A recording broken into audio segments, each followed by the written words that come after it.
목적이 이끄는 삶 36번째 시간으로 사명을 위해 지음받았다라는 제목으로 말씀을 나누겠습니다. 요한복음 17장 18절의 말씀입니다. 아버지께서 나를 세상에 보내신 것 같이 나도 저희를 세상에 보내었고, 또 사도행전 20장 24절에는 이렇게 말씀합니다. 가장 중요한 것은 예수님께서 나에게 주신 사명을 완수하는 것이다. 목적이 이끄는 삶, 저희가 총 40과를 공부하게 되는데 그 40과에는 총 5개의 큰 주제로 구분해서 설명을 했습니다. 내가 왜 이 세상에 존재하는가 하는 그 존재의 이유를 서론으로 설명을 하고, 그리고 5가지의 목적을 설명했죠. 첫 번째 목적으로 우리는 하나님의 기쁨을 위해 계획되었다. 두 번째 목적은 우리는 하나님의 가족으로 태어났다. 세 번째 목적은 우리는 그리스도를 닮도록 창조되었다. 그리고 네 번째 목적은 우리는 하나님을 섬기기 위해 지금의 모습으로 지음받았다. 그리고 마지막 5번째 목적은 우리는 사명을 위해 지음받았다는 사실입니다. 총 40가 중 이제 5번째 목적인 우리가 하나님으로부터 부여받은 사명에 대해서 공부를 하려고 합니다. 하나님은 지금도 이 세상에서 역사하고 계시는데 그 하나님이 우리를 선택하셔서 부르시고 우리와 함께 일하시기를 원하십니다. 이것을 우리는 사명이라고 부르죠. 사명을 받은 우리는 이 땅에서 믿는 사람들이나 믿지 않는 사람들을 섬기는 것입니다. 그러니까 사명을 영어 단어로 보면 미션이라고 하는데 라틴어 샌딩이라는 그 말에서 유래되었습니다. 그러니까 하나님께서 우리를 이 땅에 파송하셔서 보내신 겁니다. 요한복음 20장 21절에서 아버지께서 나를 보내신 것 같이 나도 너희를 보내노라 라고 말씀하십니다. 예수님은 이 땅에 하나님으로부터 파송받아서 당신의 사명을 완벽하게 수행하셨습니다. 12살 때 예루살렘에 가셔서 나는 아버지의 일을 해야 된다라고 말씀을 하셨고, 십자가에서도 못 박혀 죽으실 때는 돌아가시기 전에 다 이루었다라고 말씀하셨습니다. 예수님이 완성하신 그 일들이 우리가 이어받아서 해야 할 일들이 있어서 하는 것입니다. 그것이 바로 하나님이 우리에게 부여해 주신 사명입니다. 오늘 우리에게 부여하신 그 사명이 왜 중요한 건지를 몇 가지 이유를 한번 살펴보겠습니다. 첫째는 우리의 사명은 이 땅에서 예수님의 사명을 계속 이어가는 것입니다. 주님은 제자들을 선택하신 것처럼 우리를 부르셨습니다. 나를 따라오너라 내가 너희를 사람을 낚는 어부가 되게 하리라 라고 말씀하셨습니다. 그리고 제자들과 함께 하셨던 그 주님은 당신의 사명을 위해서 가라라고 파송하셨습니다. 이 12제자뿐만 아니라 70명을 파송할 때는 둘씩 짝지워서 파송하셨죠. 그리고 마태복음 마지막 절에서는 주님의 이 땅에서의 지상 명령을 말씀하십니다. 그러므로 너희는 가서 모든 민족을 제자를 삼아 아버지와 아들과 성령의 이름으로 세례를 베풀고 내가 너희에게 분부한 모든 것을 가르쳐 지키게 하라. 볼지어다 내가 세상 끝날까지 너희와 항상 함께 있으리라 하시니라. 아멘. 예수님의 지상 명령은 선교사로 타 문화권에 가서 복음을 전하는 것만이 아닙니다. 우리 주변에 아직도 주님을 알지 못하는 사람들에게 복음이 무엇인지 전해야 될 책임이 우리에게 있다는 것을 말씀하신 것입니다. 에스겔서 3장 18절 쉬운 성경으로는 이렇게 말씀합니다. 내가 악한 사람을 향해 너는 반드시 죽을 것이다 라고 말하면 너는 그대로 그에게 경고해야 한다. 만일 그렇게 하지 않으면 그 악한 사람은 자기의 죄 때문에 죽겠지만 나는 그 사람이 죽는 것에 대한 책임을 너에게 물을 것이다. 두 번째, 우리의 사명은 위대한 특권입니다. 비록 무거운 책임이지만 그것은 하나님께 사용받는 엄청난 영광이기도 합니다. 우리의 사명은 2가지의 큰 특권을 포함하고 있는데 하나님과 함께 일하는 것과 하나님을 대표한다는 말입니다. 그래서 바울은 우리를 동역자로 불렀고 하나님과 함께 일하는 자라고 말했습니다. 고린도후서 5장 20절 말씀에 보면 그러므로 우리는 그리스도를 대신하여 일하는 대사입니다. 하나님께서는 우리를 시켜 여러분을 권하십니다. 이제 그리스도를 대신하여 여러분에게 권합니다. 하나님과 화목하십시오. 세 번째, 영원한 삶을 소유할 수 있는 방법을 이야기해 주는 것은 다른 사람을 위해 할 수 있는 가장 위대한 말이다. 위대한 일이다. 만일 우리 이웃이 암이나 에이즈나 죽을 병에 걸렸는데 우리가 그 치료법을 알고도 알려주지 않으면 범죄가 되는 겁니다. 그런데 이보다 더 나쁜 것은 영생의 길을 비밀로 한다는 것이죠. 그래서 이 비밀스러운 축복을 감추는 것이 아니라 드러내야 하고 알리라고 하셨습니다. 오랫동안 크리스천으로 산 사람들은 그리스도가 없는 그 삶이 얼마나 절망적인지 잊고 산다고 합니다. 그만큼 모든 사람에게는 다 예수님을 필요로 하고 있다는 것이죠. 예수님이 없는 삶은 절망 가운데 하나님과 분리된 삶을 살아가는 것입니다. 그들은 그것을 느끼지 못하는 것이죠. 무감각한 상태로 영적인 어두움 가운데 살아가고 있는 겁니다. 사도행전 4장 12절에는 다른 이로서는 구원을 얻을 수 없나니 천하 인간의 구원을 얻을 만한 다른 이름을 우리에게 주신 일이 없음이니라 하였더라. 네 번째, 우리의 사명은 영원한 중요성을 갖습니다.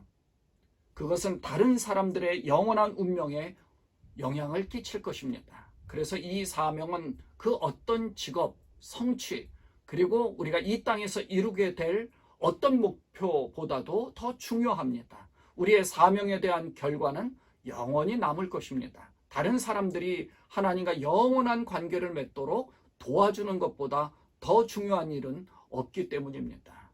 그래서 예수님은 이 일을 시급히 해야 할 이유를 이렇게 설명하셨죠. 요한복음 9장 4절에 보면 때가 아직 낮음에 나를 보내신 이의 일을 우리가 하여야 하리라. 밤이 오리니 그때는 아무도 일할 수 없느니라. 우리가 시간을 지체할 수 없습니다. 이 땅에 있는 시간이 한정되어 있고 우리는 지금 이 마지막 때를 살고 있기 때문입니다. 다섯 번째, 우리의 사명은 삶의 의미를 부여합니다. 윌리엄 제임스는 이렇게 말합니다. 우리의 삶을 가장 잘 사용하는 방법은 삶보다 오래 남을 수 있는 일에 사용하는 것이다. 우리가 사는 이 인생보다도 더 오랫동안 남을 수 있는 것. 그러니까 이 땅에 사는 것은 100년도 안 되지만 하나님 나라와 영생은 영원합니다. 100년이 아니라 1000년, 만년 영원한 영생을 누리는 것이죠. 그 밖에 모든 것은 다 사라지고 없어집니다. 그래서 우리는 목적이 이끄는 삶을 살아야 한다는 것이죠. 예배, 교제, 영적인 성장, 사역, 그리고 이 땅에서의 사명에 헌신된 삶. 만일 하나님이 주신 이 땅에서의 사명을 다하지 못한다면 우리는 그분이 주신 삶을 낭비하는 것입니다. 사도행전 20장 24절에 보면 나의 달려갈 길과 주 예수께 받은 사명, 곧 하나님의 은혜의 복음 증거하는 일을 마치려 하면은 나의 생명을 조금도 귀한 것으로 여기지 아니하노라. 바울은 그렇게 고백하고 있죠. 이 땅, 우리가 사는 곳에서 하나님이 우리를 통해 구원을 이루시고자 하는 그 대상자가 우리 주위에 있습니다. 하나님은 우리를 바로 이곳에 선교사로 파송하신 것입니다. 그러므로 우리는 그 한 사람을 구원하기 위해 보내셨다라고 믿고 그 한 사람을 구원하기 위해서 최선을 다해 하나님 나라의 백성으로 구원받게 해야 할 책임을 잘 감당해야 할 것입니다. 여섯 번째, 역사의 종말에 대한 하나님의 시간표는 우리가 사명을 완수하는 것과 연결됩니다.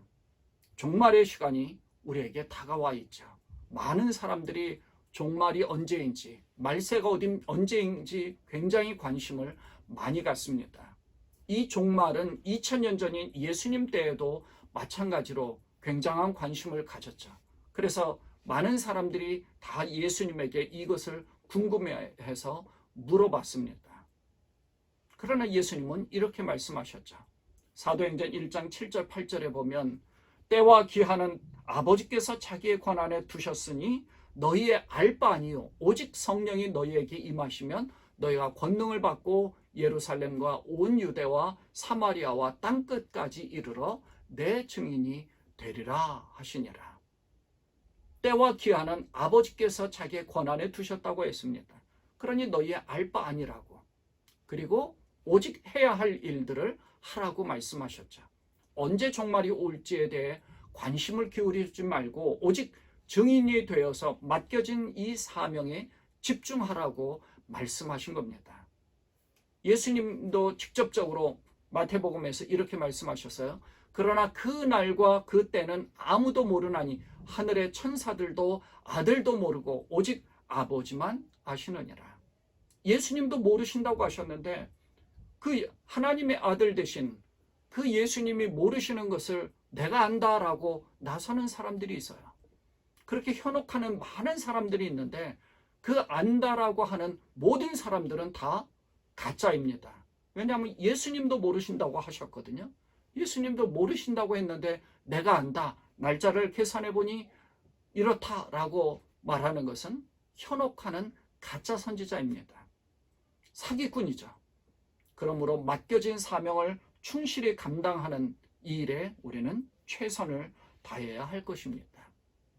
그렇다면 이 사명을 완수하기 위해 치러야 할 대가가 무엇인지 살펴보고 마치도록 하겠습니다.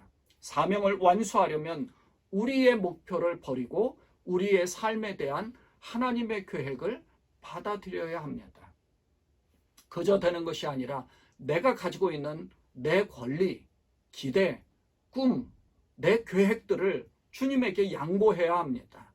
내 계획이 아니라 너희는 먼저 그의 나라와 그의 의를 구하라. 그리하면 이 모든 것을 너희에게 더하시리라 라는 말씀처럼 사명을 완수하기 위해서 내 생각을 버리고 내 계획을 버리려는 것이 그것을 버리는 것이 필요한 거죠. 우리의 사명은 내가 영광을 받기 위한 것이 아닙니다. 하나님이 영광을 받으시도록 헌신하는 것입니다. 내 이름을 높이려는 것이 아닙니다. 내 이름을 높이려고 하는 것은 내 이름을 내가 인정받으려고 한다는 것은 파벨탑이에요. 그건 무너뜨려야 되는 겁니다. 무너질 수밖에 없습니다. 하나님은 교만한 자를 치시기 때문에 그렇죠. 하나님의 나라, 하나님의 이름을 높이고자 한다면 이것이 바로 우리의 사명입니다. 사명은 내 사명이 아니라 주님이 맡겨주신 사명, 주님의 사명입니다. 내가 받을 하나님 나라의 상급은 엄청나고 영광스러운 것입니다. 이 땅에서 받는다면 하늘나라에서 받을 수 없어요. 이 땅에서 받을 것이 아니라 하늘의 영광은 하늘에서 받아야 되는 것입니다. 먼저 그의 나라와 그의 나라의 영광을 위하여서 그의 의를 구하는 것, 이 일을 하기 위해서 최선을 다한다면, 그래서 한 영혼이라도 주님께로 인도하셔서 주님의 맡겨주신 그 사명을 충실히 감당한다면 하나님께서 그 놀라운 영광과 상급을 우리에게 허락해 주실 것입니다. 먼저 그의 나라와 그의 의를 구하라. 그리하면 이 모든 것을 너희에게 더하시리라 라고 말씀하신 그 말씀을 붙잡고 주님이 우리에게 맡겨주신 사명, 그것에 최선을 다하시는 여러분 되시기를 주님의 이름으로 간절히 축원드립니다. 기도하겠습니다. 하나님 아버지, 참 감사합니다. 주님이 우리를 부르시고 구원받게 해주셨을 뿐만 아니라 우리에게 사명을 허락해 주셔서 주의 일을 감당하게 해주셨습니다. 내가 있는 처소, 일터, 그리고 내 삶의 모든 환경 가운데서 때를 얻든지 못 얻든지 항상 주의 말씀을 증거하는 일에 최선을 다하게 하시고 복음을 증거하여서 한 영혼이라도 주께로 인도하는, 그래서 주의 엄청난 그 영광을 차지할 수 있는 그러한 우리가 되기를 소망합니다. 이 사명을 최선을 다해서 감당할 수 있도록 우리에게 힘과 능력을 더하여 주옵소서. 너희는 먼저 그의 나라와 그의 의를 구하라고 말씀하셨습니다. 먼저 주님의 나라와 주님의 의를 구하는 우리가 되게 하여 주시고 주의 영광을 드러내는 일에 최선을 다하게 하여 주옵소서. 우리 주님 예수님의 이름으로 간절히 기도드리옵나이다. 아멘.